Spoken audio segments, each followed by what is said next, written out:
ஆசான் மா. செந்தமிழன் அவர்கள் இசையமைத்து குழுவினருடன் பாடிய தேவார திருவாசக பாடல்கள் செம்மை இசை யூடியூப் வலைத்தளத்தில் வெளியிடப்படுகின்றன. ஊழ்வினைக்கு ஆட்படுக என்ற தலைப்பில் 11/8/2024 அன்று சேலத்தில் நடந்த உணா காப்பு குழு கூடலில் ஆசான் மா. செந்தமிழன் அவர்களின் உரை. அனைவருக்கும் வணக்கம். இது உணா காப்பு குழுவுடைய சேலம் பகுதியின் முதல் கூடல். இந்த உணா காப்பு குழு இயல்பான உணவுப் பொருட்களை உங்களுக்கு வழங்குவதற்காக அமைக்கப்பட்டது. ஒவ்வொரு திங்களும், அதாவது ஒவ்வொரு மாதமும் நீங்கள் ஓரிடத்தில் கூடி உங்களுக்கு உரிய உணவுப் பொருட்களை பெற்றுக்கொள்ள வேண்டும் என்பதுதான் என்னுடைய நோக்கம். இது ஒரு தொடக்கம் என்பதற்காக நான் வந்திருக்கிறேன். ஒவ்வொரு முறையும் நான் வர வேண்டும் என்று எதிர்பார்க்க கூடாது. அப்படி எல்லா இடங்களுக்கும் செல்லவும் இயலாது. ஏனென்றால் ஏற்கனவே சென்னையில் உணா காப்பு குழு கூடல் தொடங்கப்பட்டிருக்கிறது. நான் அங்கு கூட செல்லவில்லை. இங்கு ஒவ்வொரு திங்களும் நிகழ வேண்டும். வேறு ஓரிரு இடங்களிலும் உணா காப்பு குழு தொடங்கப்பட உள்ளது. எல்லா இடங்களுக்கும் செல்ல இயலாது. இது நம் அனைவருக்குமான கூட்டு பொறுப்பு என்பதனால் அனைவரின் பொறுப்பும் அக்கறையும் இதில் வேண்டும். யாராவது ஒருவர் இதை முன்னெடுத்து செல்ல வேண்டும் என்பதை ஒரு பிடியாக கொண்டிருக்க கூடாது. இல்லை என்றால் இந்த செயல் திட்டம் அது பாதியிலே முடிந்துவிடும். மீண்டும் கடைகளில் எந்த பொருட்கள் இருக்கின்றனவோ அவற்றையே வாங்கி கொண்டிருக்க வேண்டிய அவலம்தான் ஏற்படும். உணா காப்பு குழுக்கென்று பலருடைய கடுமையான உழைப்பு, நிதி ஆகியன ஈடுபடுத்தப்பட்டிருக்கின்றன. பெரிய கொள்கலன்கள் இல்லாமலேயே நாம் அவற்றையெல்லாம் செய்திருக்கிறோம். இவ்வளவையும் செய்வதற்கு அடிப்படை நோக்கம் நம்முடைய செம்மை கொள்கை பின்பற்றுபவர்களுக்கு இயல்பான உணவுப் பொருள் கிடைக்க வேண்டும், நஞ்சற்ற உணவுப் பொருள் கிடைக்க வேண்டும் என்பதுதான். ஒரு செயல் திட்டம் என்ற வகையில் அதனை தொடங்கி நான் நகர்த்தி விட்டேன். என்னுடைய கருத்தை ஏற்று ஒரு சிலர் பயன் கருதாமல் இவ்வளவு பொருட்களை கொள்முதல் செய்து பதப்படுத்தி கொண்டு வந்து விட்டார்கள். இதன் பிறகு இது உங்களிடம் ஒப்படைக்கப்படுகிறது. இது சிறப்புற நிகழ்வதும் பாதையில் வீழ்வதும் உங்களுடைய கைகளில் இருக்கின்றது. உங்களுடைய பொறுப்பு என்னவென்றால் ஒவ்வொரு கூடலிலும் பங்கெடுத்து கொண்டு பொருட்களை பெற்றுக்கொள்ளுதல், இவற்றில் ஏதாவது மேம்பாடு வேண்டுமென்றால் அந்த கருத்துக்களை தெரிவித்தல், உங்களால் என்ற வகையில் உழைத்தல், இதுதான் உங்களுடைய பொறுப்பு. மீண்டும் கூறுகிறேன், ஒவ்வொரு முறையும் நான் வர வேண்டும் என்றோ அல்லது ஒரு பெரிய நிகழ்வாக இருக்க வேண்டும் என்றோ எதிர்பார்க்க கூடாது. இப்பொழுது இந்த கூடலை அடிப்படையாக கொண்டு ஒரு சில கருத்துக்களை உரையாக வெளிப்படுத்த விரும்புகிறேன். நான் உரை இல்லை என்று கூறியிருந்தேன், உரை வேண்டாம் என்றுதான் வந்தேன். ஆனாலும் உங்களுடைய விருப்பம், எதிர்பார்ப்பு ஏதோ ஒரு கருத்தை நோக்கியதாக இருப்பது புரிகிறது. சுருக்கமாக சிலவற்றை நான் உங்களிடம் பகிர்ந்து கொள்கிறேன். ஒரு தனி மனிதருக்கு காப்பு என்பது என்ன என்பதனை பற்றி இந்த உரையை நான் வெளிப்படுத்த விரும்புகிறேன். ஒவ்வொருவருமே பாதுகாப்பு வேண்டும் என்று எதிர்பார்ப்பதை புரிந்து கொள்ள முடிகிறது. ஒவ்வொரு தனி மனிதருமே தனக்கு என்ன பாதுகாப்பு என்ற கேள்வியில் இருப்பதை பார்க்கிறோம்.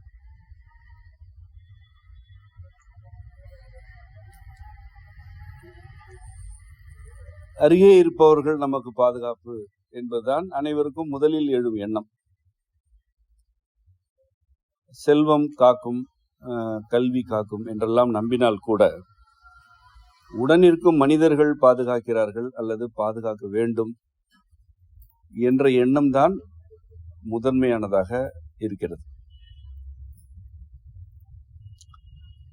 இதனை பற்றித்தான் நான் சில விளக்கங்களை கூற விரும்புகிறேன். நான் முதலில் எது உண்மை என்பதனை கூறிவிடுகிறேன். காப்பு என்று எதுவும் இல்லை. இதுதான் உண்மை. இந்த உண்மையைத்தான் விளக்கப் போகிறேன். ஒரு மனிதருக்கு இதுதான் காப்பு என்று எதனையுமே கூற இயலாது. இது ஒரு அயற்சியை தந்தாலும் அல்லது வருத்தத்தை தந்தாலும் சிந்தித்து பார்த்தால் இதுதான் உண்மை என்று உங்களுக்கே விளங்கும். உங்களுக்கு யார் காப்பாக இருந்திருக்கிறார்கள், இனி இருக்க போகிறார்கள் என்று உங்கள் வாழ்க்கையை திரும்பி பாருங்கள்.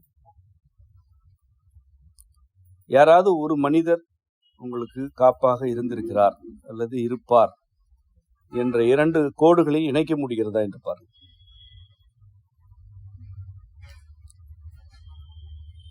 அப்படி எந்த ஒரு மனிதரும் உங்களுக்கு இறுதி வரை காப்பாக இருக்க வாய்ப்பில்லை.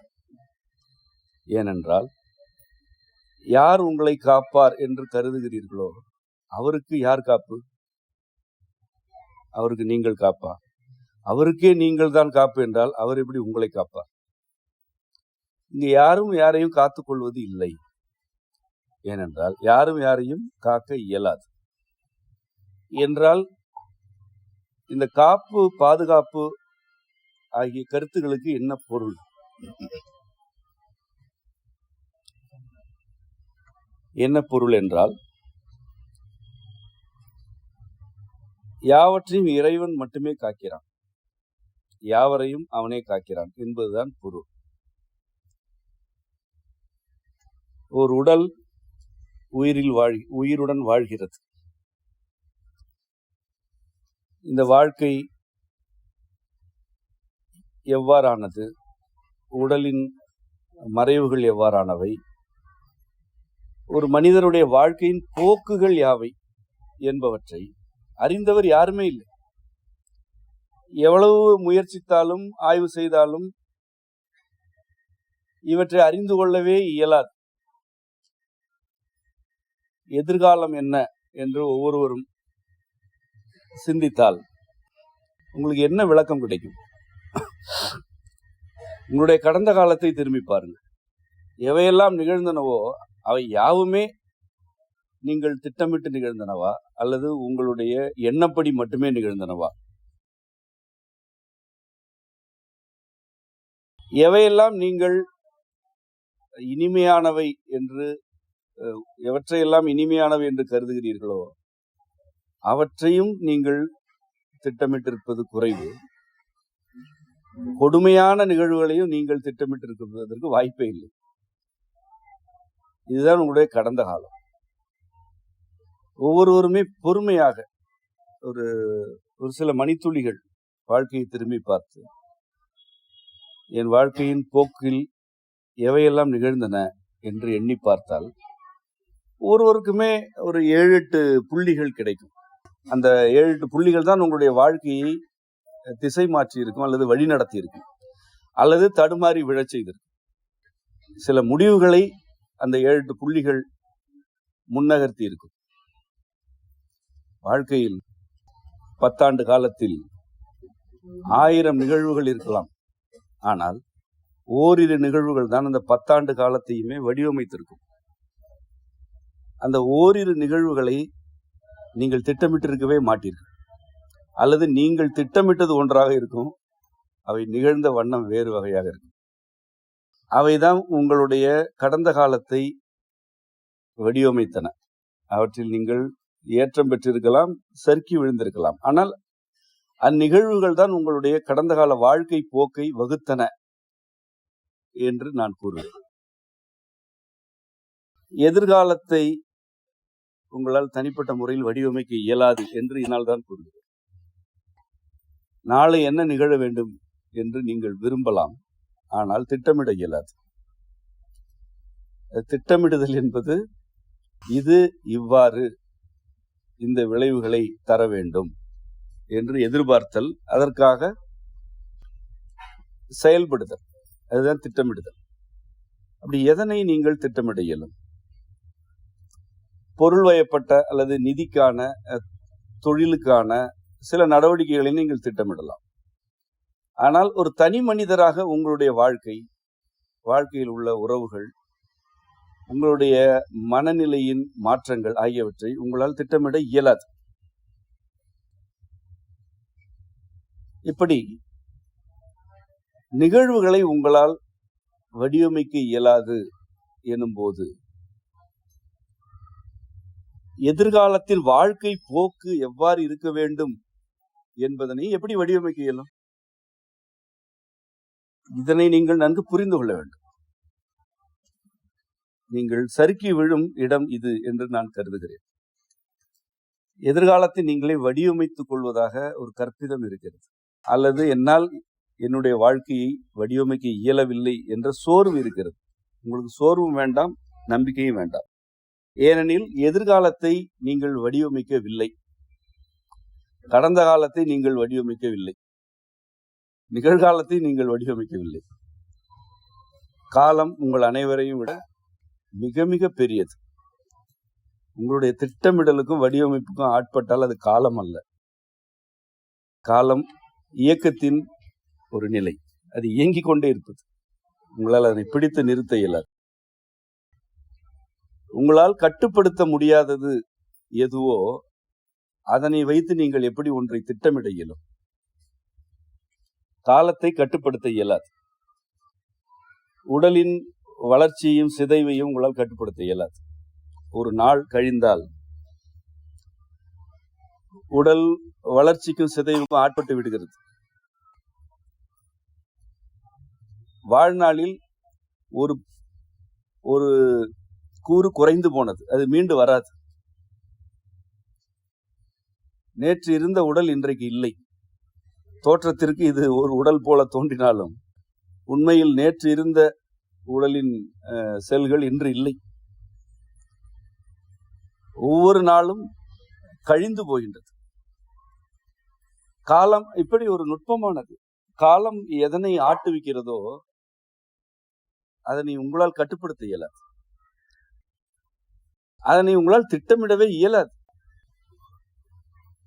நீங்கள் எதிர்காலத்தை வடிவமைப்பதாகவும் அல்லது எதிர்காலத்தை உங்களுக்கு ஏற்ப திருத்திக் கொள்வதாகவும் கருதி கொண்டு பல நடவடிக்கைகளில் ஈடுபடுகிறீர்கள்.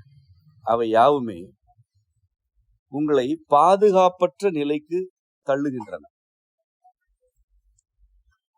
உண்மையில் காப்பு என்று எதுவும் இல்லை. ஏனென்றால் காப்பின்மை என்று ஒன்று இல்லை. பாதுகாப்பற்ற நிலை என ஒன்று இருக்கிறது என்றால் இதுதான் பாதுகாப்பு என்று கூறலாம். அப்படி ஒரு நிலை எந்த மனிதருக்குமே இல்லை, படைப்பில் இல்லை.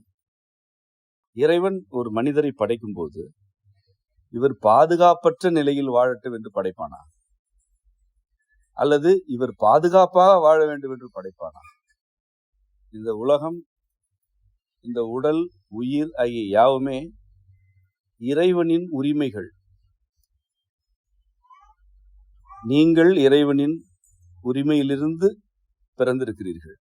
நானும் அவ்வாறு பிறந்திருக்கிறேன். நான் எப்படி என்னை காத்துக் கொள்வது, அல்லது யாரிடமிருந்து என்னை காத்துக் கொள்ள வேண்டும்? யாரால் அச்சுறுத்தல் என கருதுகிறீர்களோ அவர்களும் இறைவனின் வெளிப்பாடுகள் தான். இறைவன் உங்களை பாதுகாக்க வேண்டும் என்று கருதுவதில்லை. ஏனென்றால் உங்களுக்கு அச்சுறுத்தல் எதுவும் இல்லை என்பதுதான் இறைவனின் நிலை. அச்சுறுத்தல் இருந்தால்தான் அதற்கு பாதுகாப்பு வேண்டும். நீங்கள் படைக்கப்பட்ட போது அல்லது படைக்கப்படும் ஒவ்வொரு கணத்திலும் அச்சுறுத்தல், பாதுகாப்பு ஆகிய இருமைகள் இல்லாமல் தான் வெளியே வருகிறீர்கள். ஆனாலும் ஏன் துயரங்கள் இருக்கின்றன, ஏன் அச்சுறுத்தல்கள் இருக்கின்றன? ஏனென்றால் நீங்கள் எவ்வாறு படைக்கப்படுகிறீர்களோ அவ்வாறு வாழ்வதற்கு மறுக்கிறீர்கள். அதாவது படைப்பின் ஒழுங்குகளுக்கு உடன்பட மறுக்கிறீர்கள். விளைவாக இயல்புகளில் இருந்து வெளியேறி பலருடைய அல்லது சிலருடைய கருத்துகளுக்கும் உணர்ச்சிகளுக்கும் ஆட்பட்டு ஏமாற்றம் அடைகிறீர்கள். நன்றாக புரிந்து கொள்ளுங்கள். உங்களுக்கு ஏன் துயரங்கள் ஏற்படுகின்றன என்றால், நீங்களாக உங்கள் இயல்புகளிலிருந்து வழுவி சென்று சில உணர்ச்சிகளுக்கும் ஆசைகளுக்கும் அச்சுறுத்தல்களுக்கும் ஆட்படுகிறீர்கள். அவ்வாறான சூழல்களில் உங்களுக்கு அடி விழுகிறது, இழப்பு நேர்கிறது. அவை மேலும் மேலும் சேர்க்கை கொண்டு துயரமாகின்றன. அந்த நிலையிலாவது நீங்கள் உங்களுடைய இயல்புகளை நோக்கி திரும்ப வேண்டும். மாறாக எனக்கு என்ன பாதுகாப்பு என்ற கேள்வியுடன் நீங்கள் அலைகிறீர்கள். வேறு சிலரை நம்பலாம் என்று மேலும் ஒரு வழுவிய முடிவை எடுக்கிறீர்கள். அல்லது அடிப்பவரை கூட நம்பிவிடலாம் என்ற நிலைக்கும் சென்று விடுகிறீர்கள். எது அடிமைப்படுத்துகிறதோ அதுவே நம்மை காக்கட்டும் என்று இருக்கிறீர்கள். இதுதான் பெரும்பான்மையான மனிதர்களுடைய இன்றைய நிலை. அவர்கள் ஏன் அடிமையாக இருக்கிறார்கள் என்றால், பாதுகாப்பு குறித்து அவர்களுக்கு அச்சம் இருக்கிறது. எது அடிமைப்படுத்துகிறதோ அதுவே பாதுகாக்கட்டும் என்று இருந்து விடுகிறார்கள். பொதுவாகவே அடிமைகளுடைய மனநிலை அதுதான்.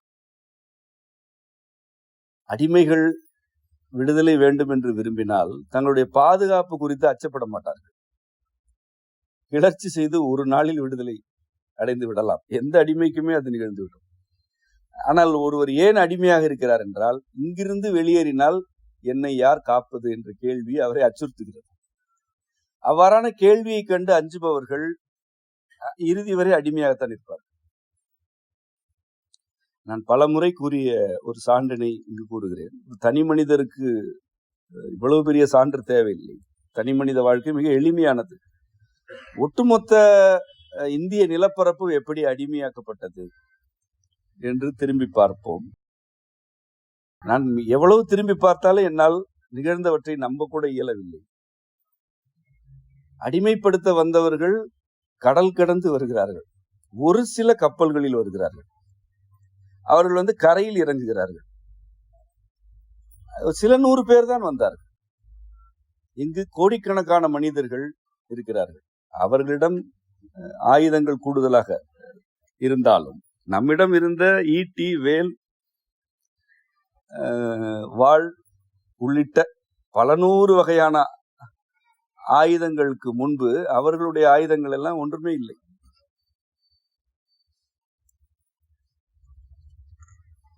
ஒரு சில 100 பேர் கடல் கடந்து வந்து கடற்கரையில் இறங்கி ஊர்களுக்குள் புகுந்து அடிமைப்படுத்துகிறார்கள். இந்த மண்ணின் மைந்தர்கள்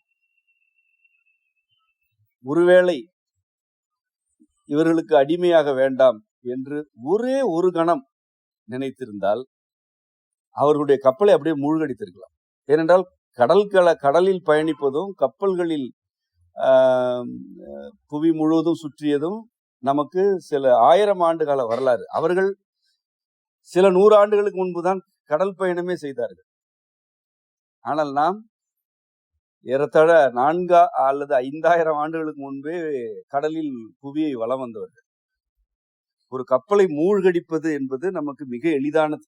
ஏனென்றால் நமக்கு கப்பல் கட்ட தெரியும். அவர்கள் வந்த கலங்களை மூழ்கடித்திருந்தாலே அவர்கள் நம்முடைய தோட்டங்களில் அடிமை வேலை செய்திருப்பார்கள்.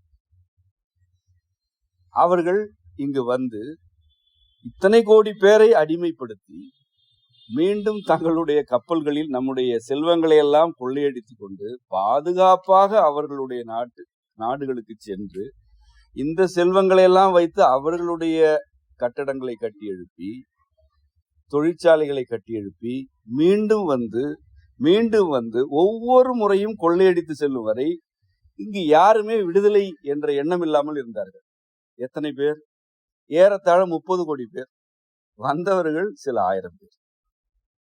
அவர்களிடம் ஆயுதங்கள் வலிமையாக இருந்தன என்பதெல்லாம் ஒரு கதை. எவ்வளவு பெரிய ஆயுதம் இருந்தால் என்ன? ஒரு 10,000 பேர் ஒன்று திரண்டால் அந்த ஆயுதங்கள் என்ன செய்யும்? இப்பொழுது எவ்வளவு உயிரிழப்புகள் நேர்ந்தனவோ அதனை விட மிக குறைவான உயிரிழப்புகளில் அவர்கள் அனைவரையுமே இங்கு கை காலை கட்டி வைத்து வேலை வாங்கியிருக்கையிலும் இந்த பக்கமே திரும்பக்கூடாது என்ற அச்சத்தை ஏற்படுத்தியிருக்க இயலும். இதுதான் நிகழ்ந்தது. இதுதானே வரலாறு. இது ஏன் நிகழ்ந்தது? இது ஏனென்றால் ஒரு கருத்து புதிதாக வரும்பொழுது அது தனக்கு ஏதோ பல தேவைகளை நிறைவேற்றப் போகிறது என்ற மயக்கம், என்ற ஒரு கற்பிதம். புதிதாக ஒன்று வருகிறது, அது தன்னுடைய ஆசைகளை நிறைவேற்றும் என்ற கற்பிதம். இங்க என்ன இல்லை? இங்கு என்ன இல்லை? வந்தவர்கள் இங்கு இருப்பவற்றை எடுத்து செல்லத்தான் வந்தார்கள். எதையும் எடுத்து வரவில்லை. ஆயுதங்களையும் சமயங்களையும் தவிர, சமய கருத்துகளையும் தவிர அவர்கள் என்ன எடுத்து வந்தார்கள்? இங்கிருந்துதான் யாவற்றுமே எடுத்து சென்றார்கள். ஆனால் அவர்களிடம் இருக்கும் ஏதோ ஒன்று தனக்கு தேவைப்படும் என்ற ஆசை எவ்வளவு பெரிய சீரழிவை கொண்டு வந்தது. இன்று வரை நம்மால் மீண்டு வர இயலவில்லை. முடிந்தே போனது. அந்த உன்னதமான மரபு வழிப்பட்ட வாழ்வியல் முடிந்தே போனது. இன்று வரை மீண்டு வர இயலவில்லை. இனி மீளப் போவதும் இல்லை. எவ்வளவு பெரிய இடர் நம்மை சூழ்ந்தது. இதனை ஒரு நாளில் முடித்திருக்கலாம். ஆனால் இது 300 ஆண்டுகளாக நீடித்தது. 300 ஆண்டுகளுக்கு பிறகு இதிலிருந்து யாரும் மீண்டு வரவில்லை. அவர்கள் அடிமைப்படுத்திய பிறகு இந்த கூட்டம் ஏன் கிளர்ச்சி செய்யவில்லை? ஏனென்றால் அவர்கள்தான் நம்மை பாதுகாக்கிறார்கள் என்று இந்த கூட்டம் நம்பியது. இதுதான் பாதுகாப்பு என்ற கருத்தின் சிக்கல். யார் உன்னை பாதுகாப்பது? உன்னை அடிமைப்படுத்தியவர்கள். அவர்களுக்கு எதிராக ஒரு குரல் எழுப்ப துணிவில்லை. அவர்கள் என்ன சட்டம் கொண்டு வந்தாலும் இந்த கூட்டம் அவற்றுக்கு அடிபணிந்தது. அவர்கள் எவ்வளவு கொடுங்கோன்மைகளில் ஈடுபட்டாலும் அஞ்சி நடுங்கி கொண்டிருந்தது. ஒரு சிலர் வந்து அவற்றிலிருந்து விடுதலையை நோக்கி ஒரு சிறிய கூட்டத்தை அழைத்து சென்றனர். அது ஒரு அரசியல் முன்னேற்றமே தவிர சமூக முன்னேற்றம் அல்ல. சமூகம் முன்னேறவே இல்லை. சமூகத்தை எந்த தனி மனிதரும் முன்னேற்ற இயலாது. ஏனென்றால் சமூகம் தன்னுடைய பாதுகாப்பு தான் முதன்மை என்ற மூட நம்பிக்கையில் இருக்கும் வரை அது முன்னேற்றத்தை நோக்கி நகராது. எவர் ஒருவர் அடிமைப்படுத்துகிறாரோ அவருடைய காலை கட்டிப்பிடித்துக் கொண்டுதான் இருக்கும். இதுதான் ஒரு சமூகம் அடிமையாவதற்குள்ள அடிப்படையே. ஒரு தனி மனிதராக உங்களுக்கு இவ்வளவு சிக்கல்கள் எல்லாம் இல்லை. உங்களுடைய சிக்கல்கள் ஒன்றுமே இல்லை. இந்த பெரிய நிலப்பரப்பு பல நூற்றாண்டுகளுக்கு அடிமையாகி கிடந்து பல 100,000 மனிதர்களை காவு கொடுத்தது. பலர் தோட்ட தொழிலாளர்களாக எங்கெங்கோ சென்று இன்றும் அங்கே கிடக்கிறார்கள். கரும்பு வெட்டி கொண்டிருக்கிறார்கள். பலர் தேயிலை தோட்டங்களுக்கு அடிமைகளாக இழுத்து செல்லப்பட்டு இன்னும் அங்கே கிடக்கிறார்கள். பல தலைமுறைகள் அழிந்தே போயின. அவ்வளவு சிக்கல் எல்லாம் உங்கள் வாழ்க்கையில் இல்லை. உங்களுடைய வாழ்க்கையில் என்ன பெரிய சிக்கல் இருக்கிறது? சிந்தித்து பார்த்தால் தெரியும், உங்கள் வாழ்க்கையில் சிக்கலே இல்லை. நீங்கள் உங்களுடைய தனிப்பட்ட பாதுகாப்பு குறித்த மிதமிஞ்சிய அக்கறையில் இருக்கிறீர்கள். அது உங்களை நிலைகுலைய செய்கிறது. எப்பொழுது நீங்கள் பாதுகாப்பு குறித்து அஞ்சுகிறீர்களோ அப்பொழுது அடிமைப்படுத்துபவர்களுக்கும் உங்களை ஆட்படுத்த நினைப்பவர்களுக்கும் நீங்கள் இரையாகிறீர்கள். ஒரு மான் எப்படி வேங்கைக்கு இரையாகிறதோ அப்படி இரையாகிறீர்கள். எனது காப்பு எனது உள்ளுரையும் இறைவனால் வழங்கப்படுகிறது என்ற ஒரு மந்திரத்தை மட்டும் நீங்கள் பிடித்து கொண்டால் நீங்கள் யாருக்கும் அடிமையாக போவதில்லை. உங்களை யாரும் ஆட்படுத்த இயலாது. இதுதான் மந்திரம். யாரும் யாரையும் காப்பதில்லை. யாவரையும் இறைவனே காக்கிறான். இந்த பாதுகாப்பு குறித்த அச்சம் எழும் சூழல் எது என்பதனை நான் கூறுகிறேன். நாம் ஏற்கனவே ஊழ்வினை குறித்து சில கருத்துக்களை கூறியிருக்கிறோம். அதாவது ஊழ்வினை என்பது கடந்த பல பிறவிகளின் தொடர்ச்சி. ஒவ்வொருவருமே தனித்தனி பிறவிதான். நான் வேறு, நீங்கள் வேறு. என்னுடைய பிறவி நிலை வேறு, உங்கள் ஒவ்வொருவருடைய பிறவி நிலை வேறு. நாம் நிகர் அல்ல, சமம் அல்ல. நான் எவற்றையெல்லாம் கடந்து வந்தேனோ அவை என் சிந்தனையில் இருக்கின்றன. நான் கடந்து வந்த, உள்வாங்கிக் கொண்ட என் பிறவிகளின் தொடர்ச்சியின் சாரம்தான் இந்த பிறவியில் என்னை வழி நடத்துகிறது. அவ்வாறுதான் உங்களுக்கும். இதுதான் ஊழ்வினை. அது தண்டனை கொடுப்பதல்ல, பரிசு கொடுப்பதும் அல்ல, வழி நடத்துவது. ஊழ்வினையில் தண்டனையும் அல்ல, இல்லை பரிசும் இல்லை, வழிநடத்தல் இருக்கிறது. நீங்கள் எவற்றையெல்லாம் கடந்த பிறவிகளில் உள்வாங்கினீர்களோ அவற்றிற்கேற்ப வெளிப்பட வேண்டும். அவை எல்லாமே உங்களுடைய இயல்புகளில் பொதிந்திருக்கும். அந்த இயல்புகளின் வழி நீங்கள் வாழும் பொழுது உங்களுடைய ஊழ்வினை வாழ்க்கையை வாழ்கிறீர்கள். அதுதான் பிறவிக்கு நிறைவு தரும். நீங்கள் எவற்றை இப்பிறவியில் வினையாற்ற வேண்டுமோ அவற்றை விலக்கிக் கொண்டே இருந்தால், அல்லது அவற்றிலிருந்து நீங்கள் விலக்கப்பட்டால் தடுமாறுகிறீர்கள். இந்த ஊழ்வினை குறித்து நாம் ஏற்கனவே கூறிய மறைமொழி பயன் கருதாமை பற்றறுக்கும் ஊழினுக்கு உடன்படுத்தும் என்பது. அதாவது ஊழ்வினைக்கு உடன்பட வேண்டும். உங்களுக்கு ஏற்கனவே ஊழ்வினையிலிருந்து தப்புவதற்குத்தான் நிறைய கற்றுக் கொடுக்கப்பட்டிருக்கிறது. வழக்கம் போல் நான் வேறு இடத்தில் இருந்துதான் உங்களை அழைக்கிறேன். ஊழ்வினைக்கு உடன்பட வேண்டும். ஊழ்வினையில் தப்ப இயலாது. காலத்திடமிருந்து தப்ப இயலுமா? உங்களுக்கு எனக்கு 20 நொடிகள் ஆகும்போது உங்களுக்கு 20 நொடிகள் தான் ஆகியிருக்கின்றன. எனக்கு மட்டும் 10 நொடிகள் தான் ஆக வேண்டும் என்று நினைக்கும் பொழுது 20 நொடிகள் முடிந்து போகுது. காலத்திடமிருந்து தப்ப இயலுமா? காலத்திற்குள் தான் இருக்கிறோம். ஊழ்வினை என்பது காலத்தின் ஒரு நீட்சி, காலத்திலிருந்து முளைப்பது. அதிலிருந்து தப்ப இயலாது. நீங்கள் பல்வேறு சடங்குகள், பரிகாரங்கள் வழியாக அவற்றிலிருந்து தப்ப வேண்டும் என்று துடிக்கிறீர்கள். தப்ப இயலாது என்பதனை ஒப்புக்கொள்ளுங்கள். நீங்கள் தப்ப வேண்டியதில்லை என்று நான் கூறுகிறேன். ஏனென்றால் அதுதான் உங்களுடைய வாழ்க்கையை செதுக்குகிறது. ஊழ்வினை தான் உங்கள் வாழ்க்கையை வடிவமைப்பதே. உங்கள் அறிவல்ல, உங்களை பற்றி பிறர் கூறும் கருத்துக்கள் அல்ல. உங்கள் வாழ்க்கையை வடிவமைப்பதே உங்களுடைய ஊழ்வினை தான். ஊழ்வினை என்பது உங்களுடைய பிறவி தொடர்ச்சி. அருகே இருப்பவருடைய பிறவி தொடர்ச்சி வேறு, உங்களது வேறு. உங்கள் ஊழ்வினை தான் உங்களை வழிநடத்தும். அதிலிருந்து தப்ப வேண்டும் என்ற எண்ணமே ஏன் என்று எனக்கு புரியவில்லை.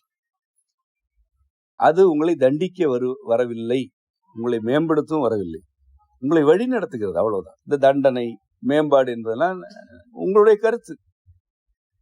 ஒருவர் மேம்பட்ட வாழ்க்கையில் இருக்கிறார் என்று நீங்கள் கருதுகிறீர்கள். அது அவருக்கு தண்டனையாக கூட இருக்கலாம். நான் என்னையே கூறுகிறேன். பல என்னுடைய வெளிப்பாடுகளை பார்த்து உங்களுக்கு அப்படி தோன்றும், நான் மேம்பட்டு வாழ்கிறேன் என்று. அது சிந்தனையின் மேம்பாடாக இருக்கிறது. ஆனால் ஒரு மனிதனாக எனக்கு தண்டனை, அது எனக்கு தெரியும். நீங்கள் பாராட்டும் பல என்னுடைய நடவடிக்கைகள் எனக்கு தனி மனிதனாக தண்டனைகளே. நான் ஏற்றுக்கொள்கிறேன். இது என்னுடைய ஊழ்வினை, நான் ஏற்றுக்கொள்கிறேன். என்னுடைய ஏதாவது ஒரு செயல்பாடு உங்களுக்கு விரும்பத்தகாததாக இருந்தால் அது எனக்கு மேம்பாடாக இருக்கிறது. அப்படியும் இருக்கிறது. அது என்னுடைய பிறவியின் மேம்பாடு. உங்கள் கருத்து எவ்வாறோ அவ்வாறே என் கருத்து என் வாழ்க்கையில் இருப்பதில்லை. நான் ஏன் இவற்றையெல்லாம் கூறுகிறேன் என்றால், பிறருடைய கருத்துக்களை வாழ்க்கையின் போக்கு அமைப்பதற்கு ஒரு பொருட்டாக கொள்ளக்கூடாது. நான் எப்படி எந்த கருத்தையுமே பொருட்டாக கொள்ள மாட்டேன். நான் மீண்டும் கூறுகிறேனே, நேரடியாகவே கூறுகிறேன். உடல்நல வழிகாட்டல் தொடர்பாக எனக்கு உணர்த்தப்படும் கருத்துகள் பல நூல்களாக வந்திருக்கின்றன, பல பாடங்கள் வெளிப்பட்டிருக்கின்றன. அவற்றின் மீது பலருக்கு வியப்பு இருக்கிறது. ஆனால் அது எனக்கு பெரிய தண்டனை. உண்மையாகவே ஒரு தனி மனித வாழ்க்கையில் அது பெரிய தண்டனை. இதனை நான் விரும்பாமல் செய்கிறேன் என்று அதுக்கு பொருள் அல்ல. நான் விரும்பித்தான் செய்கிறேன். ஆனால் ஒரு தனி மனிதருக்கு அது தண்டனை. அது இருந்து பார்த்தால் தெரியும். அதாவது நானெல்லாம் எந்த நேரம் என்னுடைய கைபேசியை அணைக்கவே இயலாது. உறங்கும் உங்களுக்கு நான் என்ன கூறுகிறேன்? ஆழ்ந்து உறங்குங்கள் என்று கூறுகிறேன். நான் உறங்கும் பொழுதும் என்னுடைய கைபேசி அருகில் தான் இருக்கும். ஏனென்றால் இரவு 12 மணிக்கு அல்லது 2 மணிக்கு இக்கட்டான நிலைகளில் சிலர் அழைத்தார்கள். அப்படி அழைத்து நான் கைவிடக்கூடாது என்பதனால் எப்பொழுதுமே அருகில் வைத்திருப்பேன். இந்த கருவியை நான் வெறுக்கிறேன். அவ்வளவு பயன்பாடு கூடாது என்ற நிலை என்பதை என்னுடைய நிலைப்பாடு. என்னுடைய நிலைப்பாடே அதுதான். நான் விரும்பினால் பயன்படுத்துவேன், இல்லை என்றால் தூக்கி வீசுவேன். ஆனா இப்படி இருங்கள் என்று உங்களுக்கு கூறுகிறேன். அப்படி நான் இல்லை. இது ஊழ்வினை. பல இரவுகள் நான் உறங்கும் பொழுது திடுக்கிட்டு எழுந்து கொண்டுதான் இருக்கிறேன். ஒரு சில மாதங்களாக தான் அது இல்லை. ஒரு 200-300 பேரை சந்தித்து விட்டு அவர்களுடைய சிக்கல்களை எல்லாம் கேட்டுவிட்டு நான் போய் படுத்தால் எனக்கு உறக்கம் வராது. ஆனால் உறக்கத்தை பற்றி நான் நிறைய பாடங்கள் நடத்துகிறேன். எனக்கு ஒரு இளைப்பாறுதல் தேவை. அந்த இளைப்பாறுதல் எனக்கு அரிதாகத்தான் கிடைக்கும். மிக மிக அரிதாக கிடைக்கும். எதை பற்றியுமே கவலை இல்லாமல் ஒரு 2 நாட்கள் நான் இளைப்பாறினால் அது அரிது. இந்த தேவைகளுக்காக, உடல்நல மற்றும் மனநல தேவைகளுக்காக வருபவர்களுடைய இடம் என்னை எப்படி பார்க்கிறது என்பதற்கும், என்னுடைய இடத்தில் நான் எப்படி இருக்கிறேன் என்பதற்கும் எவ்வளவு வேறுபாடு இருக்கிறது. இப்பொழுது கூறுகிறேன், இவற்றை நான் விரும்பாமல் செய்யவில்லை, விரும்பித்தான் செய்கிறேன். ஏனெனில் பயன் கருதாமை பற்றிருக்கும். நான் பயன் கருதவில்லை. வழிகாட்டல் செய்கிறோம் என்பதிலிருந்து பயன் விளைய வேண்டும் என்று நான் கருதுவதில்லை. இதனால் எனக்கு தொல்லைகள் ஏற்படுகின்றன என்ற பயன் நோக்கமும் எனக்கு இல்லை. இதனால் எனக்கு பெருமை சேர்வதும் இல்லை, உடல் தொல்லைகள் மீது எனக்கு அக்கறையும் இல்லை. இதிலிருந்து நான் எந்த பற்றை அறுத்து கொண்டிருக்கிறேன்? என்னுடைய உடல் மீதான பற்றுகளை அறுப்பதற்கு இது ஒரு வழி. இது மட்டுமே அல்ல, இது ஒரு வழி. அதாவது உறக்கம் கெட்டு போகிறது. ஒருவேளை உறக்கத்திலேயே பெரிய சிக்கல் ஏற்பட்டு விட்டால் என்ன ஆவது என்ற பல சூழல்கள் என் வாழ்க்கையில் வந்து கொண்டேதான் இருக்கின்றன. எனக்கு எந்த நோயும் இல்லை. தனிப்பட்ட முறையில் எனக்கு எந்த கவலையும் கிடையாது. எந்த விதமான தனிப்பட்ட வாழ்க்கை எதிர்பார்ப்பும் எனக்கு கிடையாது. எனக்கு எல்லாமே கிடைத்து விட்டன, கிடைத்துக் கொண்டிருக்கின்றன. எனக்கு எந்த குறையுமே இல்லை. நான் எதனை விரும்புகிறேனோ அது கிடைத்து விடுகிறது. அதுல எந்த சிக்கலும் இல்லை. ஆனாலும் ஏன் தூக்கத்தில் திடுக்கிட்டு எழுகிறோம்? என்னுடைய கவலை. எனக்கு என்ன கவலை? இதுதான் சிக்கல். இந்த சிக்கல் இருக்கிறது என்பதற்காக நான் உங்களிடமிருந்து விலகவில்லை. மீண்டும் மீண்டும் உங்களை சந்திக்கிறேன். மீண்டும் மீண்டும் உங்களோடு ஊடாடி கொண்டிருக்கிறேன். இது என்னுடைய தியாகமும் அல்ல, இது என்னுடைய வினை. இது என்னுடைய வினை. விளைவு நோக்காமல் நான் செய்யும் செயல்களில் இது ஒன்று. இது ஒருவேளை நமக்கு ஏதேனும் இடர் நேர்ந்தால் என்ன ஆவது என்ற பற்றினை அறுத்து கொண்டே இருக்கிறது, அன்றாடம் இருக்கிறது. ஆனால் ஆகட்டும், அவ்வளவு. ஏன் என்னை நான் காத்துக் கொள்வதில்லை? நான் உறங்க வேண்டுமா, வாழ வேண்டுமா என்பதனை என் அம்மையும் அப்பனும் தான் அமைக்கிறார்கள். நான் அமைத்துக் கொள்வதில்லை என்று எனக்கு தெரியும். அதில் எனக்கு எள்ளளவு ஐயமும் வராது. இதுதான் பயன் கருதாமை பற்றிருக்கும், ஊழினுக்கு உடன்படுத்தும் என்பது. இந்த ஊழுக்கு நான் உடன்படுகிறேன். இந்த பிறவியில் இவற்றை நான் செய்ய வேண்டும், வினையாற்ற வேண்டும். அவற்றை நான் வினைப்படுத்தி கொண்டே இருப்பேன். எது நிகழ்ந்தாலும் வினைப்படுத்தும். பயன்கள் நன்மையாக இருந்தாலும் தீமையாக இருந்தாலும் பொருட்படுத்த மாட்டேன் என்பது என்னுடைய நிலை. இதிலிருந்து உங்கள் வாழ்க்கையை பாருங்கள்.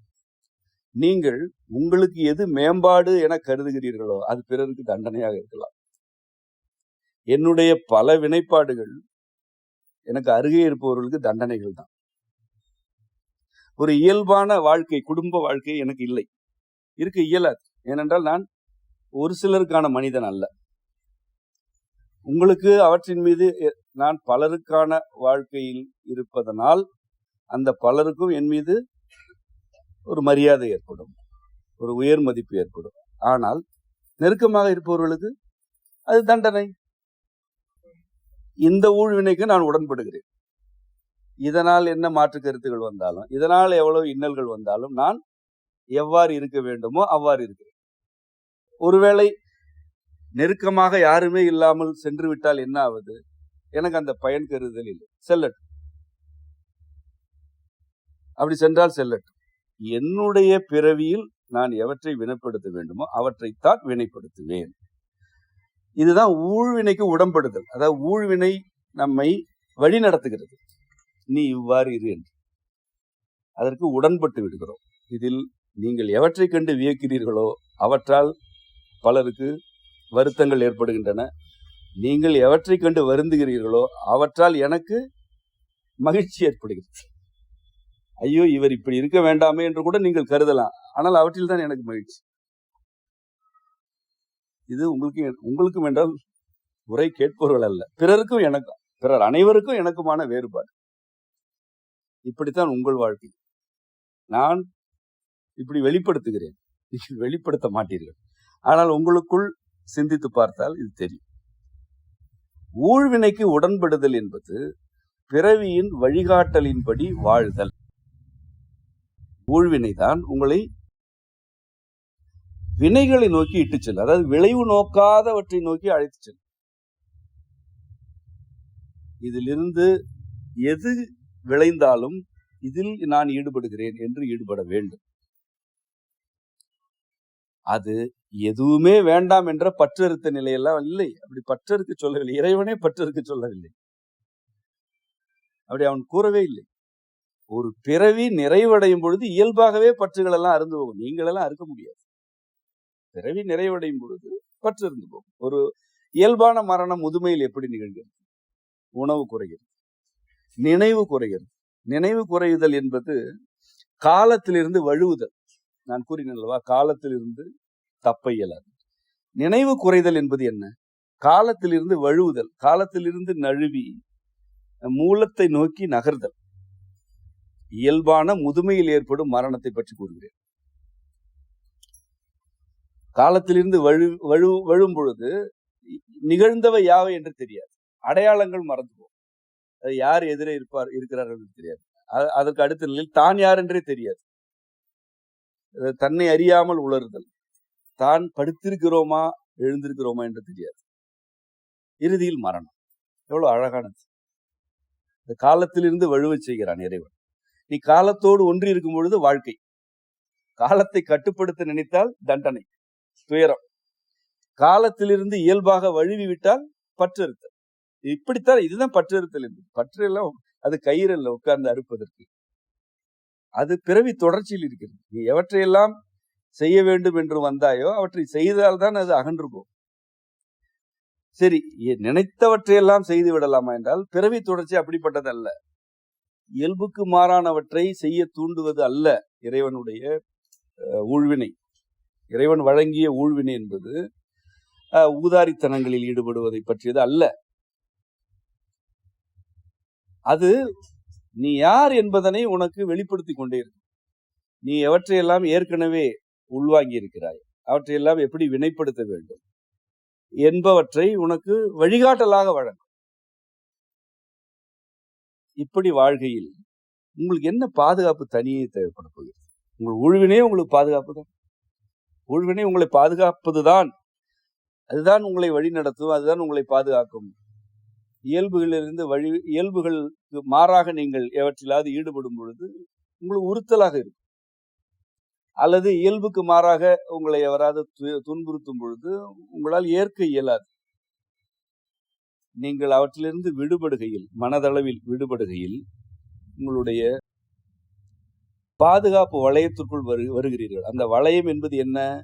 இறைவன் ஊழ்வினையின் வழியாக உங்களுக்கு வழங்கியது. இன்னொரு மனிதர், செல்வம் ஆகியவற்றின் வழியாக உங்களுக்கு பாதுகாப்பு வழங்கப்படுவது இல்லை. மனிதர்கள் வாழ்கையில் எதனை பரிமாறிக்கொள்ள வேண்டும்? பாதுகாப்பு என்ற நிலை மனிதர்களிடமிருந்து மனிதர்களுக்கு வருவதில்லை. ஆனால் அவர்கள் என்ன செய்ய வேண்டும்? அவர்கள் என்ன செய்ய வேண்டும் என்றால், ஒருவருடைய வாழ்க்கை போக்கினை இன்னொருவர் ஏற்க வேண்டும். இதை தவிர மனிதர்கள் ஒரு குடும்பமாகவோ ஒரு கூட்டமாகவோ கூடி வாழ்வதற்கு எந்த இலக்கணமும் இல்லை. ஒருவருடைய வாழ்க்கை போக்கினை இன்னொருவர் ஏற்க வேண்டும். இதனை கூறும்போது என்ன கேள்வி வருகிறது? அவர் என்ன செய்தாலும் ஏற்க வேண்டுமா என்ற கேள்வி வருகிறது. அப்படி அவர் என்ன செய்து விடுகிறார்? அவர் என்னவெல்லாம் செய்து விடுகிறார் என்று நான் கேட்கிறேன். உங்களுக்குள் நீங்கள் பட்டியலிடுங்கள்.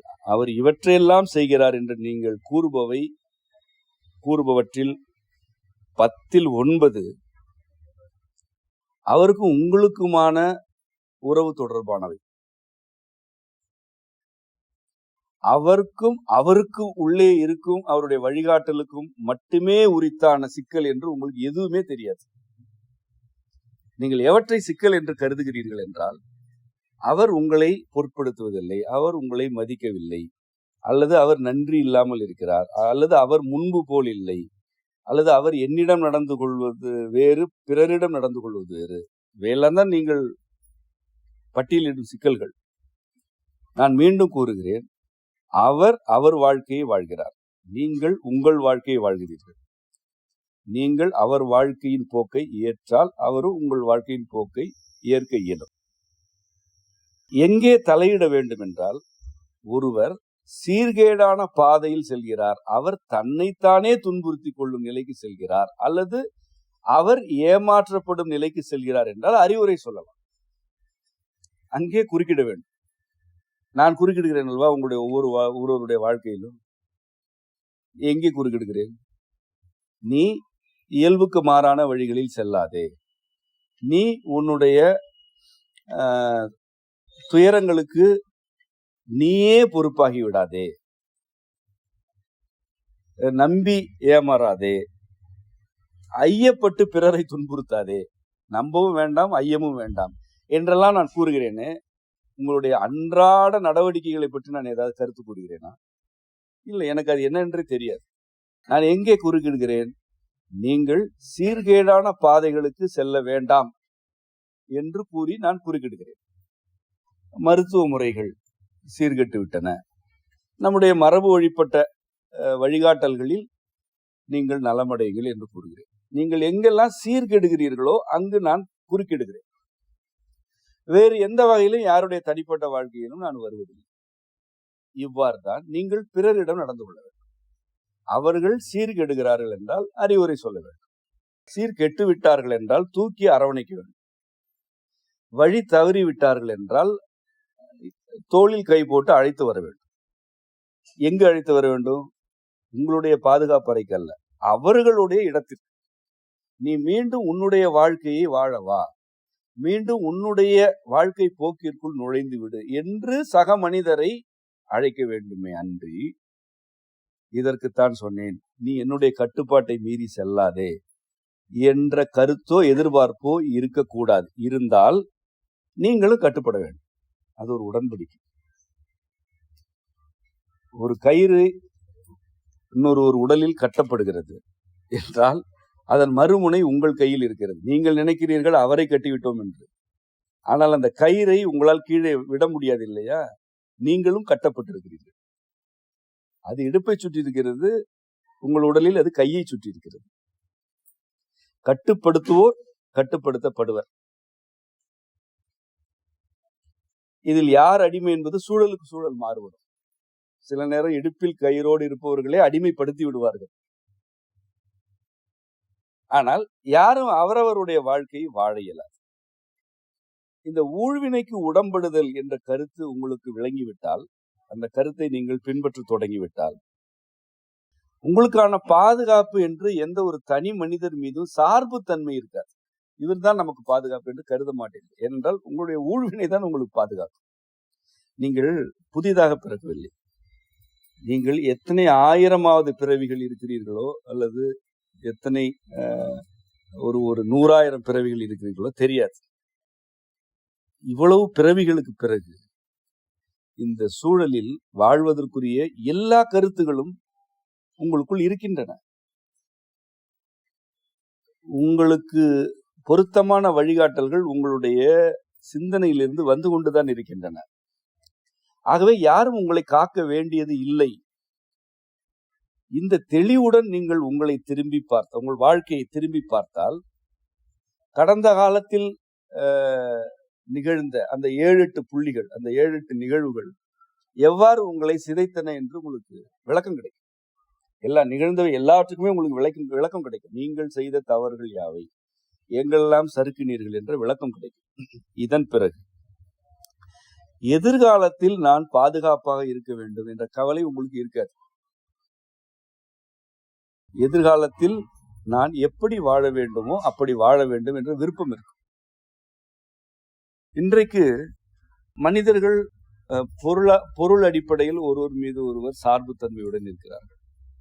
உணர்ச்சிகளுக்காக சார்ந்திருக்கிறார்கள், சில உடைமைகளுக்காக சார்ந்திருக்கிறார்கள். இப்படி காரணங்கள் பலவாக இருந்தாலும் சார்புத்தன்மை ஒரு ஆழமான வேராக ஊன்றி கிடக்கிறது. இதன் விளைவாக ஒருவர் தன்னுடைய வாழ்க்கை போக்கு நோக்கி திரும்பினால் அருகே இருப்பவர்கள் அச்சப்படுகிறார்கள் அல்லது சினம் கொள்கிறார்கள். இவ்வாறு வாழ்க்கை போக்கு நோக்கி நகர்பவர்கள் இவர்களெல்லாம் விலகி போனால் நம்முடைய பாதுகாப்பு என்ன ஆகுமோ என்று அஞ்சுகிறார். இவையெல்லாம் தேவையற்ற உணர்ச்சிகள் என்று நான் கூறவில்லை, தேவையான உணர்ச்சிகள் தான். ஆனால் இந்த உணர்ச்சிகள் உங்களுக்கு என்ன தீர்வுகளை கொடுக்கின்றன? இவற்றிலிருந்து நீங்கள் எதனை பெறுகிறீர்கள்? உங்களுடைய இயல்புகளுக்கு திரும்புவதை தவிர்க்கிறீர்கள். அதுதான் நிகழ்கிறது. இறுதிக்கு இறுதியாக என்ன நிகழ்கிறது? சரி, இந்த கூண்டுக்குள் அடைந்து விடுவோம், உணவு கிடைக்கும், பாதுகாப்பு கிடைக்கும். கூண்டுக்குள் அடைபட்டு கிடக்கும் சிங்கம் பாதுகாப்பாகத்தான் இருக்கிறது. கூண்டுக்குள் அடைக்கப்பட்ட கிளிகளை எந்த விலங்கும் விழுங்குவதில்லை. கூண்டுக்குள் அடைபட்ட மான்களை எந்த சிறுத்தையும் வேட்டையாடுவதில்லை. பாதுகாப்பு என்ற கருத்து இவ்வாறானதுதான். நீங்கள் உங்களுடைய உரிமைகளை விட்டு கொடுக்காமல் பாதுகாப்பாக வாழ இயலாது. சிந்தித்து பாருங்கள், உங்களுக்கே தெரியும். உரிமைகளை விட்டு கொடுக்காமல் பாதுகாப்பாக வாழ இயலும். ஒருவர் பணிக்கு செல்கிறார், அவருக்கு இரவு நேர பணி ஒதுக்கப்படுகிறது. அவர் ஏன் அந்த பணிக்கு செல்கிறார்? அவர் ஏன் இரவு கண்விழிக்க வேண்டும்? பொருளாதார பாதுகாப்பு. சரி, அவர் பகல் நேர பணிக்கே செல்கிறார். அவர் அந்த பணியில் அவருக்கு அழுத்தம் இருக்கிறது, அயற்சி ஏற்படுகிறது, பல்வேறு நெருக்கடிகள் இருக்கின்றன. ஏன் இவ்வளவையும் பொறுத்துக் கொள்கிறார்? பொருளாதார பாதுகாப்புக்காக. ஒரு குழந்தை என்னவென்றே புரியாத கல்வி முறைக்கு உள்ளே திணிக்கப்படுகிறது. அந்த குழந்தையின் உடல்நலம் கெடுகிறது, மனநலம் குன்றுகிறது, வாழ்க்கை முறையே சிதைந்து போகிறது. இவ்வளவையும் ஏன் அந்த குழந்தை மீது பெற்றோர் சுமத்துகிறார்கள்? அந்த குழந்தையின் எதிர்கால பாதுகாப்பிற்காக. ஒவ்வொன்றாகவே சிந்தித்து பாருங்கள். உங்களுடைய உரிமைகள் எங்கெல்லாம் பறிக்கப்படுகின்றனவோ அங்கெல்லாம் பாதுகாப்பு குறித்த அச்சம் உங்களுக்கு இருக்கிறது. அவ்வளவு வேண்டாம். ஒரு உடல்நல கேடு ஏற்படுகிறது. இந்த உடல்நல கேட்டுடன் நீங்கள் ஒரு 3 மருத்துவர்களை சந்திக்கிறீர்கள். முதலில் உள்ளவர் என்ன சொல்லிவிட்டார் என்றால், இது தீராத நோய், இதற்கு கடுமையான மருத்துவ நடைமுறைகள் தேவைப்படும், என்ன செய்தாலுமே தீராது, உடனடியாக அறுவை சிகிச்சை வேண்டும் என்று கூறுகிறார். இரண்டாம் அவர், இது தீர்வதற்கு ஒரு வாய்ப்பு இருக்கிறது, பொறுத்திருந்து பார்க்கலாம் என்று கூறுகிறார். மூன்றாம் அவர், இது அவ்வளவு பெரிய நோய் இல்லையே என்று கூறுகிறார். நீங்கள் யாரிடம் செல்வீர்கள்? உங்களில் பெரும்பகுதியினர் முதலாம் ஆவரிடம் செல்கிறீர்கள். ஏனென்றால் அவர் உங்களை அச்சுறுத்தி விட்டார். அச்சுறுத்தி விட்டு உங்களுக்கு பாதுகாப்பு இல்லை என்ற நம்பிக்கையை ஏற்படுத்திவிட்டு, ஆனாலும் பாதுகாப்பதற்கு இவ்வளவு முயற்சிகள் வேண்டும், அவற்றை என்னால் செய்ய இயலும் என்ற ஒரு நம்பிக்கை ஏற்படுத்துகிறார். அது உங்கள் மீதான நம்பிக்கையை அவர் அகற்றிவிட்டு தன் மீதான நம்பிக்கையை உங்கள் மீது ஏற்றுகிறார். இந்த இரண்டாம் ஆவர்னா ஒரு சிலர் செல்வீர்கள். இது அவ்வளவு பெரிய சிக்கல் இல்லை என்று கூறுகிறார், ஆனாலும் பார்க்கலாம் என்று கூறுகிறார். இந்த மூன்றாவது மனிதருடைய நிலை என்ன? இது ஒரு சிக்கலே இல்லையே என்கிறார். அவர் மீது உங்களுக்கு நம்பிக்கை வருமா? வராது. ஏனென்றால் அவர் உங்களை பாதுகாக்க தவறுகிறார் என்று கருதுகிறீர்கள். நீங்கள் என்ன கருதுகிறீர்கள்? உங்களுக்கு சிக்கல் இல்லை என்று ஒருவர் கூறினால் அவர் உங்கள் பாதுகாப்பு மீது அக்கறை இல்லாமல் இருக்கிறார் என்று கருதுகிறீர்கள். இந்த பாதுகாப்பு குறித்த அச்சம் உங்களை எங்கு அழைத்து செல்கிறது? பாதுகாப்பு என்றால் என்னவென்றே தெரியாத இடத்துக்கு அழைத்து செல்கிறது. எல்லா துறைகளுமே இப்படித்தான். நீங்கள் ஏன் சில துறைகளுக்கு அடிமையாகி கிடக்கிறீர்கள்? அவர்கள் பாதுகாப்பு குறித்து நிறைய பேசுவார்கள். குடிநீர் என்பது என்ன? ஏரிகளில், கண்மாய்களில், குளங்களில், குட்டைகளில் இருந்த யாவுமே குடிநீர் தான். ஊருக்கு ஊர் நீர்நிலைகள் இருந்தன. குடிநீருக்கு நல்ல தண்ணி குளம், நல்ல தண்ணி கிணறு என்று எல்லா ஊர்களிலுமே இருந்தது. அதில் குளிக்க மாட்டார்கள். அந்த கிணற்று நீரையோ அல்லது குளத்து நீரையோ தான் மனித குல வரலாறு முழுவதும் பருகினார்கள். 1000 ஆண்டுகள் அல்ல, ஒரு சில லட்சம் ஆண்டுகள். மனிதர் என்ற இனம் பிறந்ததிலிருந்து இன்று வரை எந்த நீரை பருகி வந்தார்கள்? நிலத்தில் தேங்கிய நீர். இந்த நிலத்தில் தேங்கிய நீரை பருகித்தான் 6 அடி உயரம் வளர்ந்தார்கள். மிக எடை கூடுதலான கருவிகளை சுமந்தார்கள். அவ்வளவு தொழில்நுட்பங்களை செய்தார்கள். பெரிய பெரிய பாறைகளை எல்லாம் கோயில் கோபுரங்களுக்கு தூக்கி சென்றார்கள். எல்லாமே நிலத்தில் தேங்கிய நீர். அது ஏரியோ குளமோ கிணறோ, நீர் என்றால் நிலத்தில் தேங்கி இருக்கும். இது இயல்பு. இந்த நீர் மீது ஒரு பாதுகாப்பு கேள்வி எழுப்பப்பட்டது. கிருமிகள் நீரில் மிகுந்து விட்டன என்ற ஒரு பாதுகாப்பு கேள்வி எழுப்பப்பட்டது. அந்த பாதுகாப்பு குறித்த கேள்விக்கு நீங்கள் அனைவருமே ஆட்பட்டீர்கள். இன்று என்ன நிலை? உங்கள் யாரிடம் நீர் இருக்கிறது? நிலத்தில் தேங்கிய நீர் இன்று இருக்கிறதா? இருந்தாலும் அது நல்ல தண்ணி குளம் என்ற நிலையில் இருக்கிறதா? நீங்கள் கழிவு நீரை கலப்பதே அந்த நிலத்தில் தேங்கிய நீர். ஆறுகளில் கழிவு நீரை கலக்கிறீர்கள், குளங்களில் கலக்கிறீர்கள், ஏரிகளில் கலக்கிறீர்கள், கண்மாய்களில் கலக்கிறீர்கள். அவற்றில் குப்பை கொட்டுகிறீர்கள். உண்டா இல்லையா? உங்களுடைய குப்பை தொட்டிகள், உங்களுடைய மருத்துவமனைகள் கட்டப்படும் களங்கள் யாவுமே நீர்நிலைகள் தான். அதாவது நீர்நிலைகள் அப்படியே இருந்திருந்தால் இவ்வளவு மருத்துவமனையே தேவையில்லை. இன்று உங்களுக்கு குடிநீர் இல்லாமல் போனது. இதன் விளைவாக உங்களுடைய உடல் நலம் பாதுகாப்பு என்ற வளையத்தை முற்றிலும் இழந்துவிட்டது. முற்றிலுமாக இழந்துவிட்டது. இந்த சேலத்தில், இந்த கொங்கு மண்டலத்தின் பல பகுதிகளில் 1500, 2000 அடி கீழ் நீர், நிலத்தடி நீர் போய்விட்டது. இங்கெல்லாம் எப்படி நீர் இருந்தது? நிலத்தில் நீர் தேங்கியது. ஊருணிகள் இருந்தன. அதாவது ஊற்றெடுத்துக்கொண்டே இருக்கும். அதான் ஊருணி. மழை பொழிவு இல்லை என்றாலும் ஊற்றெடுக்கும். அது ஊருணி. ஒன்று கூட இல்லை. நீங்கள் விலைக்கு நீர் வாங்குகிறீர்கள் அல்லது கருவிகளை கொண்டு நீரை தூய்மைப்படுத்துவதாக நம்புகிறீர்கள். அந்த கருவிகள் எல்லாம் உங்கள் நீரை கெடுத்துக் கொண்டிருக்கின்றன, உடல் நலத்தை சிதைத்துக் கொண்டே இருக்கின்றன. ஒரு இயல்பாக மனிதர்கள் முதலாக நீர் பருகிய காலத்தில் இருந்து ஒரு 20 ஆண்டுகள் முன்பு வரை இருந்த ஒரு வழக்கம் நிலத்தில் தேங்கிய நீரை பருக வேண்டும். அதில் பாதுகாப்பு என்ற கருத்து ஏற்றப்பட்ட பிறகு மிக விரைவாக, அதாவது ஒரு 2 லட்சம் ஆண்டுகளாக இருந்த ஒரு வழக்கத்தை 20 ஆண்டுகளில் தொலைத்தீர்கள். அந்த 20 ஆண்டுகளில் சிறுநீரக நோயாளிகளும் நுரையீரல் நோயாளிகளும் பல கோடி என்று பெருகிவிட்டீர்கள். இந்த இடத்திற்கு கொண்டு வந்த உணர்ச்சியை பற்றித்தான் உரையாடி கொண்டிருக்கிறேன். பாதுகாப்பு என்று நீங்கள் எதனை நம்புகிறீர்களோ அதுதான் உங்களை அடிமைப்படுத்தும். இப்படி ஒவ்வொரு துறையிலும் நான் விளக்கம் கூறுவேன். உணவு ஏன் கெட்டது? உணவின் மீதான பாதுகாப்பு கருத்து உங்கள் மீது திணிக்கப்பட்டது. உடல் உறவு, குழந்தையின்மை எப்படி இருக்கிறது என்று உங்களுக்கு தெரியும். தொற்று வரும் என்பதற்காக ஆணுரைகள் அறிமுகப்படுத்தப்பட்டன 25 ஆண்டுகளுக்கு முன்பு. தொற்று வரும் என்பதற்காக. அந்த தொற்று என்ன ஆயிற்று என்று இன்று யாரும் பேசுவதே இல்லை. உலகத்தை அச்சுறுத்தியதாக கூறினார்கள். இன்று அது என்ன ஆயிற்று என்று தெரியவில்லை.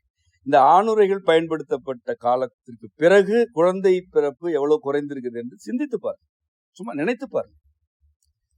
அதன் பிறகு ஆண்களுடைய உடல்நிலை எவ்வாறு கெட்டது, பெண்களுடைய உடல்நிலை எவ்வாறு கெட்டது. அதாவது விந்து நீர் வெளியேறினால்தான், பெண்ணின் உடலுக்குள் வெளியேறினால்தான் ஆண் உடல் நலம்.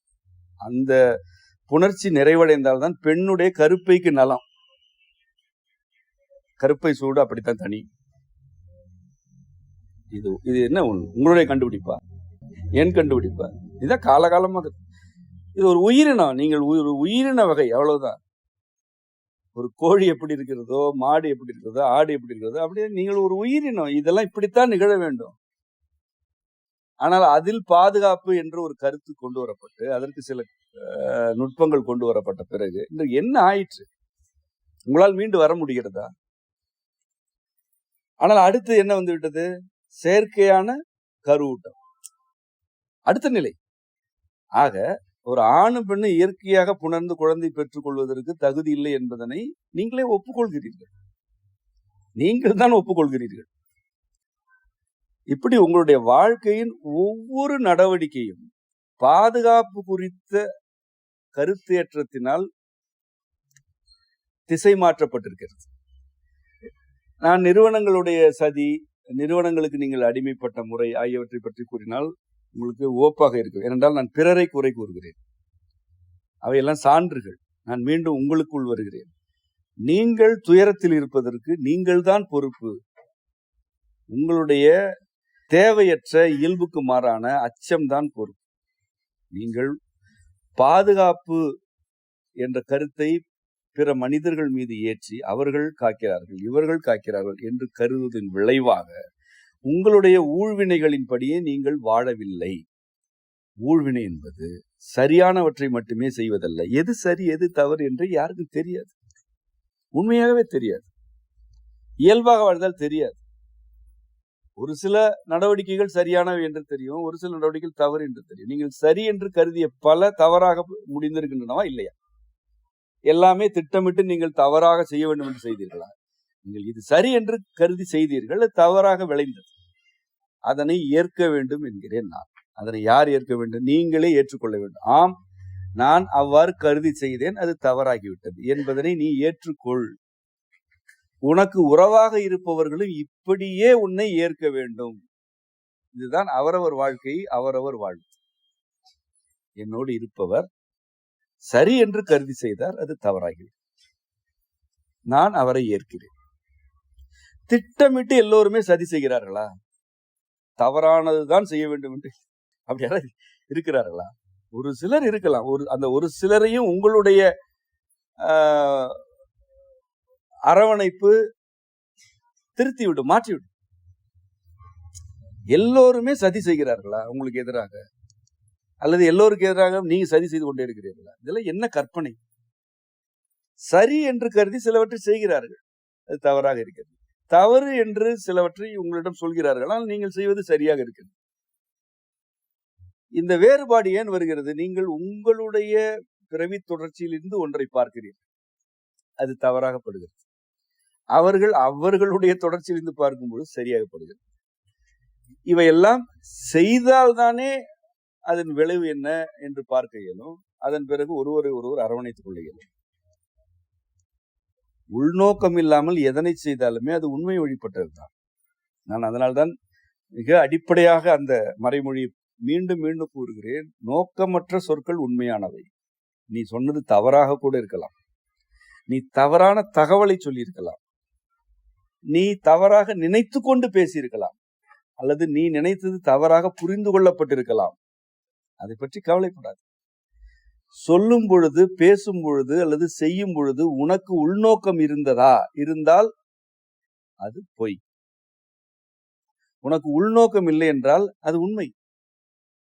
நோக்கமற்ற சொற்கள் உண்மையானவை. இப்படி நீ பிறரையும் உள்வாங்க வேண்டும். அவர்கள் உள்நோக்கத்தோடு சொல்கிறார்களா அல்லது சரி என்று கருதி கொண்டு தவறானதை பேசுகிறார்களா? அப்படி பலர் இருக்கிறார்கள். அவர்கள் சரி என்று பிடித்த பிடியாக இருப்பார்கள், அது தவறான கருத்தாக. அவர்களிடம் நோக்கம் இல்லை என்றால் அவர்கள் உண்மையை பேசுகிறார்கள். அது தவறுதான், ஆனால் அது உண்மை. அந்த தவறு திருத்திக் கொள்ளப்படும். உண்மை பொய்யாகாது, பொய் உண்மையாகாது. உண்மை உண்மைதான், பொய் பொய் தான். ஆனால் சரி தவறாகும். உங்களுடைய பார்வையில் சரி, என்னுடைய பார்வையில் தவறு. நான் தவறாக ஒன்றை சொல்கிறேன், நீங்கள் கூறினால் நான் திருத்திக் கொள்கிறேன், அது சரியாகிவிடும். ஆனால் உண்மையாக ஒன்று இருக்கிறது என்றால் அது பொய் ஆகாது. ஏனென்றால் அதுக்கு நோக்கமே இல்லை. நோக்கங்களுடன் தான் இருக்கிறது என்றால் அது பொய். அது நோக்கங்களை எல்லாம் விடாது, அது உண்மையாகாது. இந்த உண்மை குறித்த விளக்கம் உங்களுக்கு ஏன் மீண்டும் மீண்டும் வலியுறுத்தப்படுகிறது? நீ சரி தவறுகளுக்குள் சிக்கி கிடக்காதே, நோக்கமற்று, உள்நோக்கம் இல்லாமல் பிறரோடு உறவாடு, உள்நோக்கம் இல்லாமல் உரையாடு. உனக்கு ஏதாவது பிறரிடம் நோக்கம் இருந்தால் அதனை வெளிப்படுத்து. நான் இதற்காக உங்களோடு உறவாடுகிறேன், இதுதான் எனக்கு உங்களுக்குமான உறவு என்று வெளிப்படையாக சொல். முடிந்தது.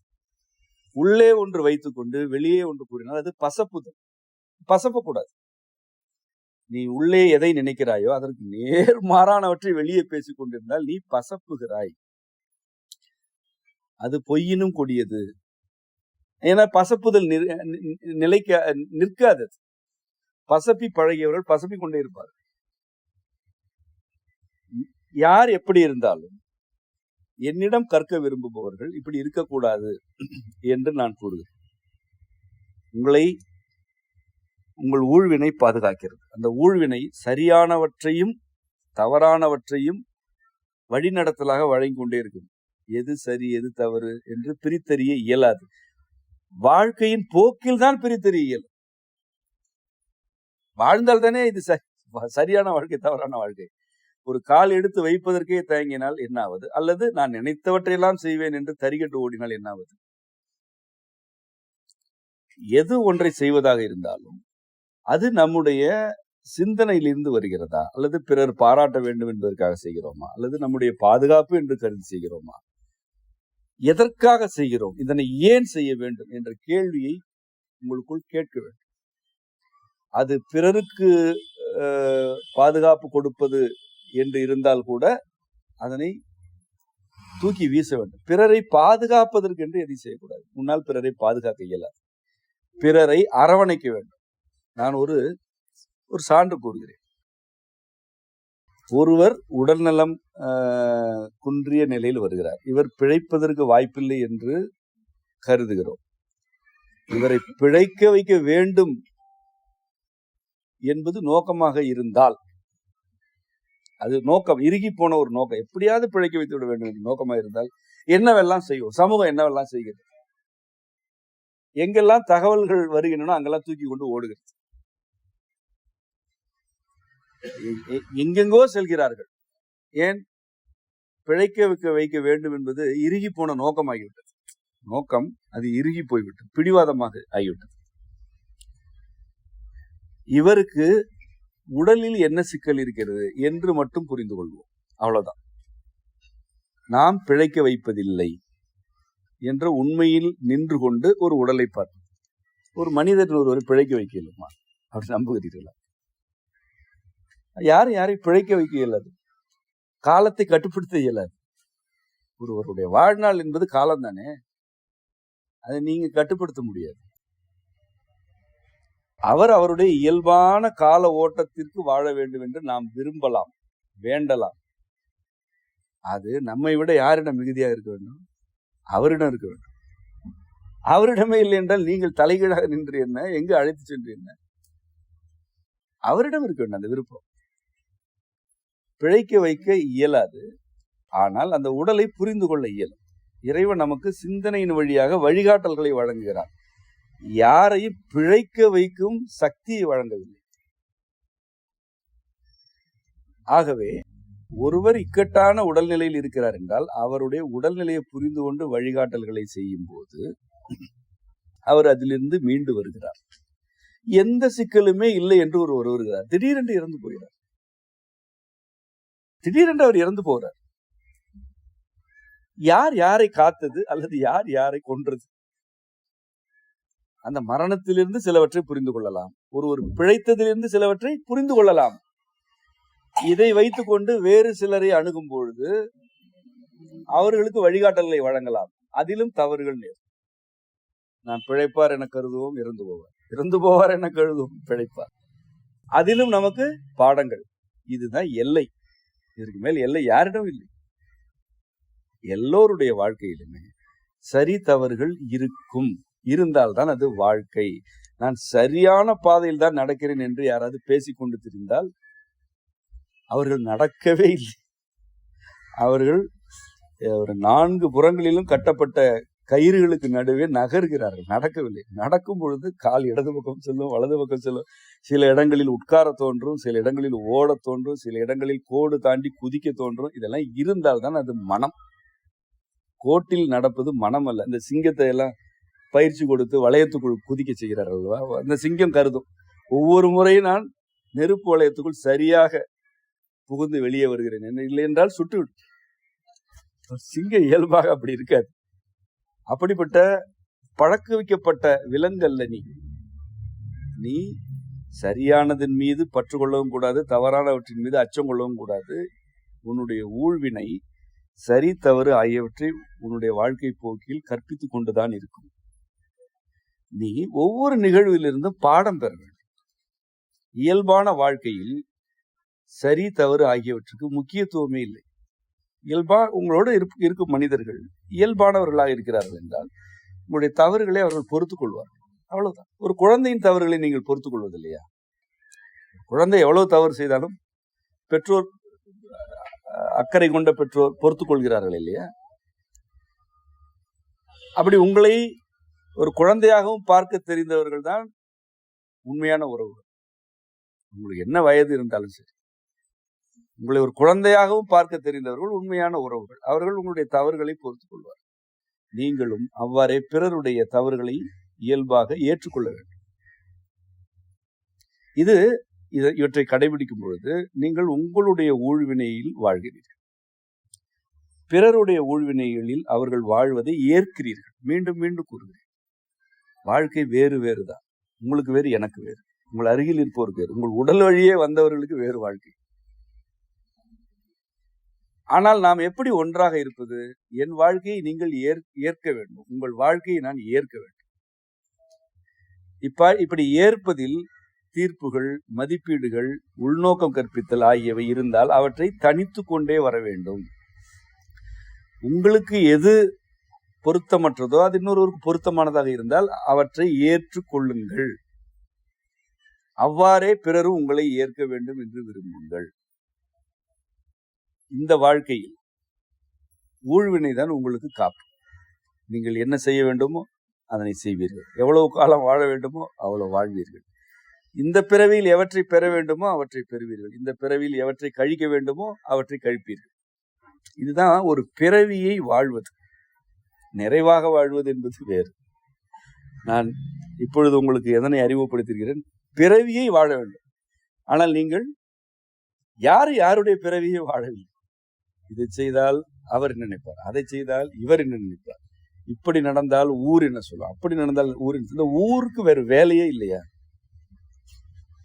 இந்த ஊர் உன்னதமான வாழ்க்கையை வாழ்ந்து கொண்டு அங்கிருந்து கோபுரத்தில் உட்கார்ந்து கொண்டு கண்காணிக்கிறதா? ஊர் என்பது என்ன? நீங்கள் தானே. உள்நோக்கம் கற்பித்தல், உள்நோக்கத்துடன் நடந்து கொள்ளுதல் ஆகியவை உங்களிடம் இல்லை என்றால் ஊர் என்ன சொன்னால் என்ன? இதனை விட ஒரு உன்னத வாழ்க்கை ஊர் வாழ்ந்து கொண்டிருக்கிறதா? இல்லை.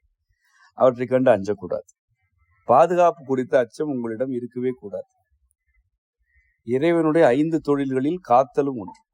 அது இறைவனுடைய தொழில், பக்கத்தில் இருக்கும் மனிதருடைய தொழில் அல்ல. படைத்தல் இறைவனுக்குரியது, மனிதர்கள் படைப்பதில்லை. அருளல் இறைவனுக்குரியது, மனிதர்கள் அருள் புரிவது இல்லை. மறைத்தல் இறைவனுக்குரியது, மனிதர்கள் மறைவாக எதனையும் வைத்துக் கொள்வதில்லை. ஏதேனும் மனிதர்களிடையே மறைவாக இருக்கிறது என்றால் அது இறைவனால் மறைக்கப்படுகிறது. இறைவன் மறைத்தான் என்றால் யாரும் அதனை பார்க்க இயலாது. அழித்தல் இறைவனுக்குரியது, மனிதர்கள் எதனையுமே அழிக்க இயலாது. ஒரு செடியை பிடுங்கி வீசினால் செடி அழிவதில்லை, அது வேறொன்றாகிறது. ஒன்றை தீயிட்டு பொசுக்கினால் அது சாம்பலாக மாற்றமடைகிறது, அது அழிந்து போவதில்லை. ஆனால் இறைவன் இருப்பவற்றை இல்லை என்று ஆக்கிவிடுவான். அதுதான் அழித்தல். நேற்று இருந்தது இன்று இல்லை என்று அண்டங்களே காணாமல் போகின்றன. அதுதான் அழிப்பு. மனிதர்கள் அழிக்க இயலாது. இந்த 4 தொழில்களும் இறைவனுக்குரியன. இவை யாவுமே மனிதர்களுக்கு உரியவை அல்ல எனும் போது, காத்தல் என்ற அந்த ஒரு தொழில் மட்டும் எப்படி மனிதர்களுக்கு இருக்கிறது என்று கருதுகிறீர்கள்? காத்தலையும் இறைவனே செய்கிறான். எந்த மனிதரும் எந்த மனிதரையும் அல்லது பிறவற்றையும் காப்பது இல்லை. ஆகவே நீ உனது பாதுகாப்பு குறித்த அச்சத்திலிருந்து வெளியேறு. பிறரை பாதுகாக்கிறேன் என்ற இருமாப்பிலிருந்தும் செருக்கிலிருந்து வெளியேறு. நீ உன்னுடைய ஊழ்வினைக்கு உடன்பட்டு வாழ வேண்டும். பிறருடைய வாழ்க்கையை ஏற்க வேண்டும். இதுதான் இந்த உரையின் வழியாக நான் உங்களுக்கு முன்வைக்கும் கருத்து. உங்கள் அனைவருக்கும் அம்மையப்பரருள் நிறைவதாக. நன்றி.